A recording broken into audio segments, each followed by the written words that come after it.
The letter arrived on a Tuesday morning, carried by a palace messenger who did not wait for a reply. Marta von Edel read it at her desk, beside the window that looked out over the frozen garden. She read it once. Then she read it again, not because the words were difficult, but because she wanted to be sure she understood exactly what was being asked of her. The letter was signed by Duke Friedrich of Waldenburg.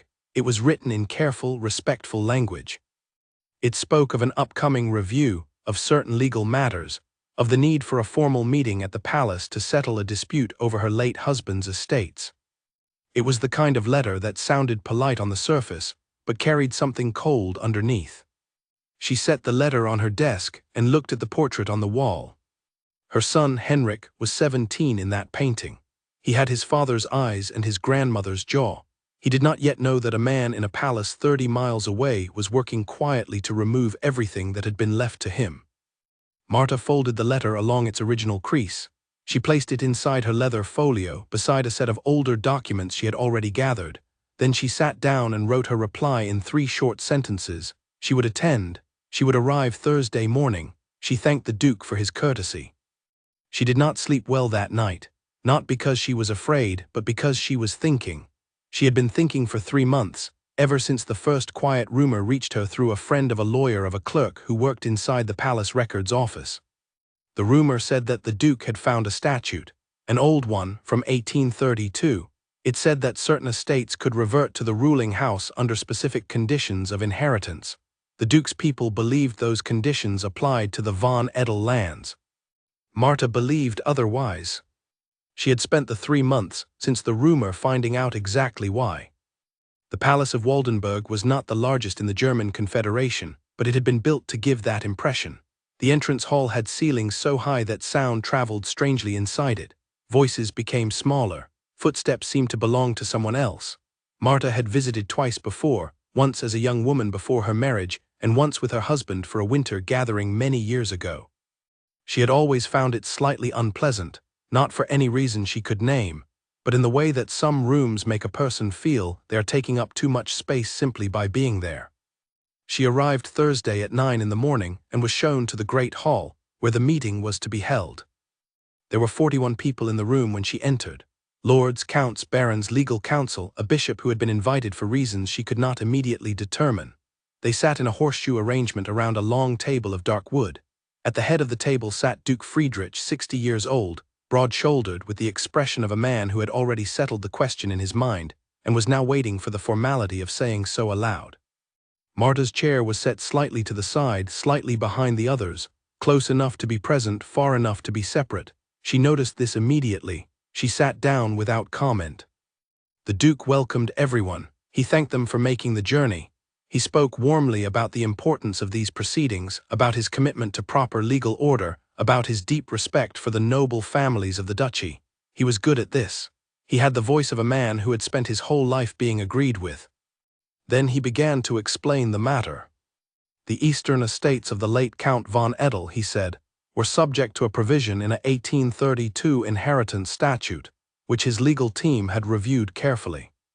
Under that provision, estates held under certain conditions of title could, upon the death of the male heir without a surviving male issue of direct and recognized descent, be returned to the stewardship of the ducal house.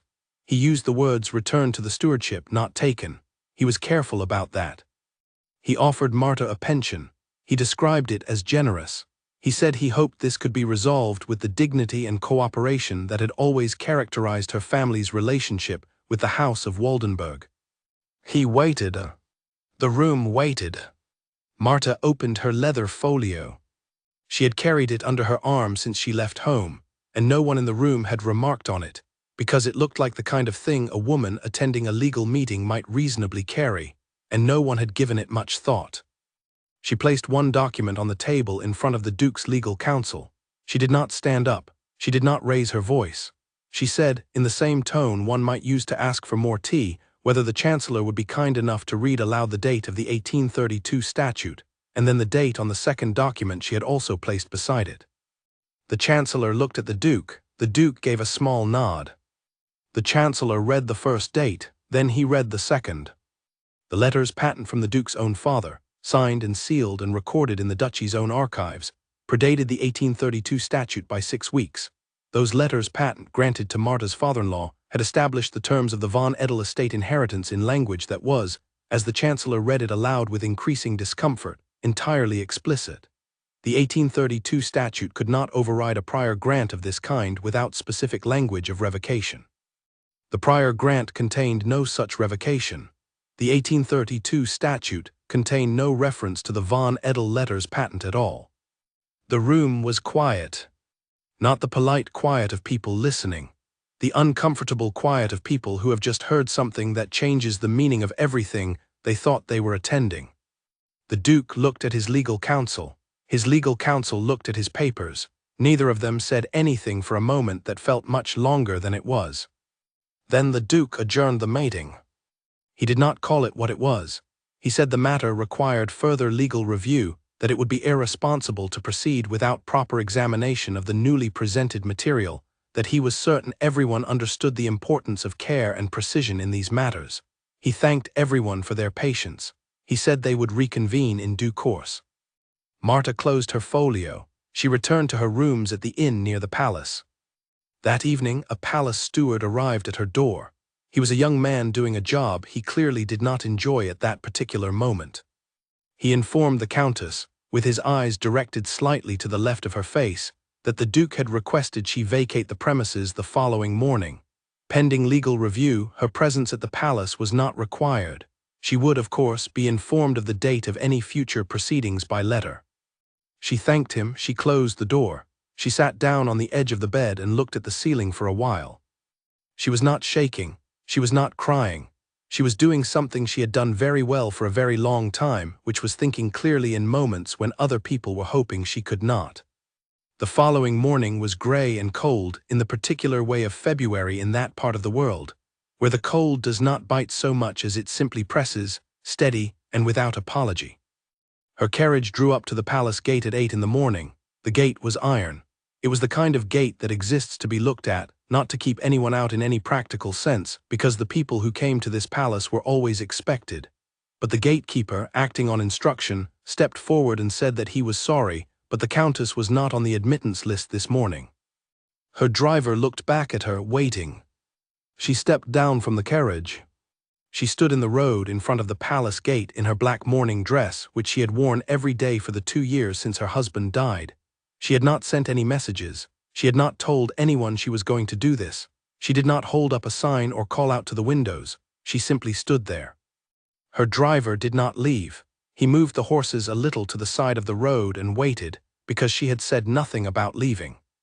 Inside the palace, a servant who had been crossing the courtyard noticed her and went to tell someone. That someone told someone else. Word moved through a palace the way word always moves through a place full of people who have little else to do but pay attention to unusual things. The first person to come out was Lord Brennick. He was 71 years old. He had fought in 2 campaigns before Marta was born. He walked slowly and used a cane on cold mornings. He came through the palace's side entrance and made his way to the gate, and when it opened to let him pass, he walked out and stood beside Marta in the road. He removed his hat. He did not say anything to her. He did not say anything to anyone. He just stood there beside her as though this were a completely ordinary place to be on a February morning. Then came Count Herzl, who was 29 and newly titled, and had more to lose politically than almost anyone else in that room. He came out and stood on her other side. Then came 3 others, then 2 more. Then a small group that included the Baroness Selk, who had never in 20 years of court life been seen to take any action that could be described as public. In 40 minutes, 32 of the 41 people who had attended the previous day's meeting were standing in the road outside the palace gate. They did not march, they did not chant, they did not make any noise at all, mostly. They stood in a quiet and growing group in the cold morning air, and the meaning of what they were doing was visible without any of them having to explain it. Duke Friedrich watched from the second-floor window. His chancellor stood beside him. They watched in silence for some time. The Duke said, finally, she planned this. The Chancellor said nothing, because there was nothing useful to say to that. She had planned nothing. She had stood still, and the room had made its own decision about what that meant. But the Duke was a man who had organized every important thing in his life, who had arranged every meeting and shaped every outcome and chosen every word, and he could not understand a power that did not come from planning. So he gave her credit for planning, and in doing so made her much more formidable in his mind than she had been standing in front of his gate. He left the window, he called his counsel to him, he did not go down. The legal commission was formed within the week. It had 5 members, none of whom had been part of the Duke's original legal team. This was understood by everyone to mean something, even if no one said so directly. The commission reviewed the letters patent, the 1832 statute, 3 related precedents, and a correspondence between the Duke's father and the Von Edel family dating back to 1818 that made the original intent of the letters patent very clear. They worked for 11 days. On the 12th day, they presented their findings. The Eastern estates were to be returned to the Von Edel line in full. The 1832 statute, they wrote, was not applicable in this instance, and there was no legal mechanism within the duchy's own established precedents by which the letters patent could be overridden without explicit mutual agreement or recorded revocation, neither of which existed. The Duke signed the resolution. He did it in the presence of his chancellor and 2 witnesses, as required. He did not invite Marta to the signing, but her legal representative was present, as was her right. She was informed by letter that evening. She read the letter at her desk, beside the same window that looked out over the frozen garden. She read it once. Then she set it down. She did not celebrate. She did not feel what people who have not been through this kind of long, quiet effort often imagine one would feel at its conclusion, which is joy or triumph or the satisfying relief of a weight lifted. She felt tired mostly, and then underneath that something else, something smaller and warmer, something she did not name. She wrote to Henrik, who was at school in Leipzig. She told him the Eastern estates were secured. She told him his father's name was intact. She told him to come home when his term allowed and to wear his coat properly in that weather. The formal agreement was signed at the palace 3 days later. Marta attended with her legal representative and a single attendant. The Duke was present, seated at the table where this had all begun. He was courteous. He used the right words. He did not look at her for longer than each required moment of the proceedings. When it was done, she thanked him. She said the appropriate things. She stood, and she and her representatives left the room in the correct order at a correct pace without hurry. In the corridor, her legal representative allowed himself a small exhale.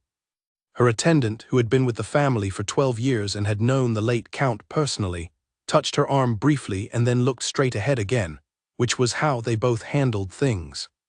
The carriage ride home took 2 hours. Henrik was there when she arrived, having received her letter and come home 3 days early. He was standing in the entrance hall, still in his traveling coat, when she walked in. He looked at her with the expression young men wear when they want to ask a great many questions but have not yet decided which one to ask first. She gave him her gloves and her folio to hold. She sat down in the hall chair. He sat across from her and asked, in a careful voice, how she had known the nobles would come out and stand with her. She was quiet for a moment. Outside, the horses were being seen to. The staff moved through the house. The fire in the next room had been lit, and the warmth of it was beginning to reach the hall. She said, "I did not know. I stood where I had the right to stand, and I did not move. That is all I did." He thought about this for a while, then he asked if that was enough. She looked at him with the particular patience she had developed over many years of being asked questions that sounded simple but were not. "It was enough this time," she said. "It is not always enough, but it is always where you must start." He nodded. He did not fully understand yet. He would in time. Lord Brennick was asked, some weeks later at a private dinner, why he had been the first to walk out. He was a man who had very little patience for long answers by that point in his life. He looked at the person who asked him and he said, "Because she was correct, and she was cold, and someone ought to have stood beside her sooner." He said sooner the way a man says a word he has been holding for a long time. The people at the table understood that he was not only talking about that morning. He was talking about the years before it. The many years in which a woman could be entirely correct and still stand alone in the cold, and this was considered an ordinary thing, not worth remarking on. He picked up his glass and changed the subject, as he always did when he had said precisely what he meant. The official record of the duchy notes the resolution of the Von Edel estate matter as a procedural correction following a legal review. It does not record the morning outside the gate. It does not record 32 people standing in February cold for a woman who simply refused to leave. It does not record what Brennick said at that dinner, or what Marta said to her son in the entrance hall. Official records never do.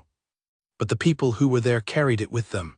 They carried it in the way people carry things that shift something small but permanent inside them, the way a morning you did not expect to matter ends up mattering more than the ones you planned. Marta von Edel returned to her estate. She managed her lands well, she educated her son. She outlived the Duke by 14 years. She never wrote a memoir or gave an account of the events. She did not need to. She had stood where she had the right to stand. She had not moved. That was the whole story.